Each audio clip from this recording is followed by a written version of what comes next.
Welcome to our guide on investing in index funds. Today, we'll break down what they are and how you can get started.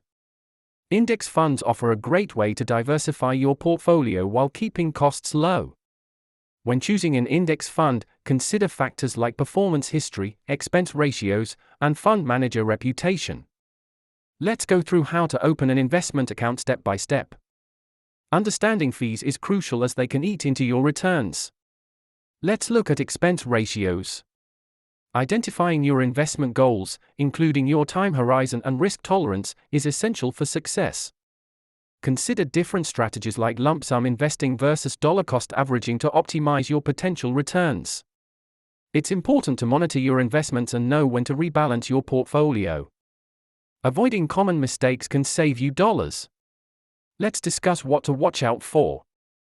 In conclusion, index funds could be an excellent fit for your investment strategy. Start your journey today.